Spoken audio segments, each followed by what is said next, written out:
ക്രിക്കി മലയാളം 2.0യുടെ ഏറ്റവും പുതിയ വീഡിയോയിലേക്ക് ഏവർക്കും സ്വാഗതം.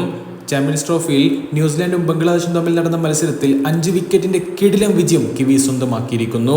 ഈ ഒരു വിജയത്തോടുകൂടെ ചില പ്രധാനപ്പെട്ട കാര്യങ്ങൾ ഗ്രൂപ്പ് എയിൽ സംഭവിക്കുകയും ചെയ്തിട്ടുണ്ട്. ഗ്രൂപ്പ് എയിൽ കാര്യങ്ങൾ മുഴുവനും തീരുമാനമായിരിക്കുന്നു. പാകിസ്ഥാനും അതുപോലെ തന്നെ ബംഗ്ലാദേശും ചാമ്പ്യൻസ് ട്രോഫിയിൽ നിന്നും പുറത്തു പോയിരിക്കുന്നു. അതാണ് ഏറ്റവും എടുത്തു പറയേണ്ട കാര്യം. മാത്രമല്ല, നമ്മുടെ ടീമായിട്ടുള്ള ടീം ഇന്ത്യയും അതുപോലെ തന്നെ ന്യൂസിലാൻഡും സെമി ഫൈനൽ ഉറപ്പാക്കുകയും ചെയ്തിരിക്കുന്നു. ഫസ്റ്റ് ഓഫ് ഓൾ, ഈ ഒരു മത്സരത്തിലേക്ക് വരുമ്പോൾ ആദ്യം ബാറ്റ് ചെയ്ത ബംഗ്ലാദേശ് ഉയർത്തിയ 237 റൺസ് എന്നുള്ള വിജയ ലക്ഷ്യത്തിലേക്ക് 46.1 ഓവറിൽ 5 വിക്കറ്റ് നഷ്ടത്തിലാണ് കിവീസ് മറികടക്കുന്നത്. 23 പന്തുകൾ ബാക്കി നിൽക്കെയാണ് ന്യൂസിലാൻഡിന്റെ ഈ ഒരു വിജയവും. എടുത്തു പറയേണ്ട പേര് രജിൻ രവീന്ദ്രയുടെ ആ ഒരു ഗംഭീര സെഞ്ചുറിയെ കുറിച്ച് തന്നെയാണ്. 105 പന്തുകൾ നേരിട്ടുകൊണ്ട് 112 റൺസാണ് റാവൽപിണ്ടിയിൽ രജിൻ രവീന്ദ്ര സ്വന്തമാക്കിയതും. ഒരു സിക്സറും 12 ഫോറുകളും അടക്കുന്ന ഒരു കിടിലൻ ഇന്നിംഗ്സ്. കഴിഞ്ഞ മത്സരത്തിൽ പൊളിച്ചടുക്കിയ ടോംലതും ഈ ഒരു മത്സരത്തിലും 76 പന്തുകളിൽ 55 റൺസ് നേടിക്കൊണ്ട് കിടിലം പ്രകടനം പുറത്തെടുത്തിട്ടുണ്ടായിരുന്നു.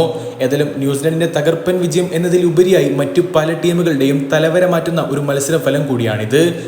നമ്മൾ നേരത്തെ പറഞ്ഞതുപോലെ തന്നെ ന്യൂസിലാൻഡ് ബംഗ്ലാദേശിനെ തകർത്തതോടുകൂടെ ഗ്രൂപ്പ് എയിൽ നിന്നും ടീം ഇന്ത്യയും ന്യൂസിലാൻഡും സെമിയിലേക്ക് മുന്നേറിയിരിക്കുന്നു. അതേപോലെ തന്നെ ബംഗ്ലാദേശിനോടൊപ്പം പാകിസ്ഥാനും പുറത്തേക്ക് പോയിരിക്കുകയാണ്. നമുക്കറിയാമല്ലോ, ആദ്യ 2 മത്സരങ്ങളും തോറ്റ സ്ഥിതിക്ക് ഇനി ബംഗ്ലാദേശും അതുപോലെ തന്നെ പാകിസ്ഥാനും ഈ ഒരു ടൂർണമെന്റിൽ യാതൊരു പ്രതീക്ഷയും വെക്കേണ്ടതില്ല. അവർ ഒഫീഷ്യലി നമ്മുടെ ഈ ഒരു ചാമ്പ്യൻസ് ട്രോഫിയിൽ നിന്നും പുറത്തു പോയിരിക്കുകയാണ്.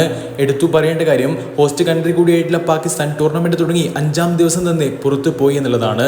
അടുത്ത മത്സരത്തിൽ ഇനി ബംഗ്ലാദേശിനെ എങ്ങനെയൊക്കെ തോൽപ്പിച്ചാലും പാകിസ്ഥാന് സെമിയിലേക്ക് കടക്കാൻ സാധിക്കില്ല. വല്ലാത്തൊരവസ്ഥ തന്നെയല്ലേ. കാരണം ഏറെ നാളുകളായിട്ടുള്ള ഇടവേളയ്ക്ക് ശേഷമാണ് ഒരു ICC ടൂർണമെന്റിന് അവർക്ക് ആതിഥേയത്വം വഹിക്കാൻ സാധിക്കുന്നത്.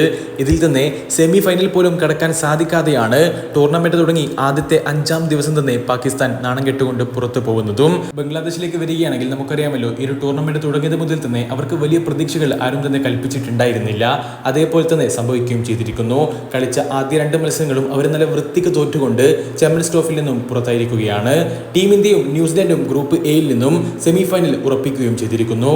നിങ്ങളുടെ അഭിപ്രായങ്ങൾ തീർച്ചയായിട്ടും രേഖപ്പെടുത്താം. അടുത്തൊരു വീഡിയോ 10 വീണ്ടും കാണാം. ചെറിയൊരു ഗുഡ് ബൈ.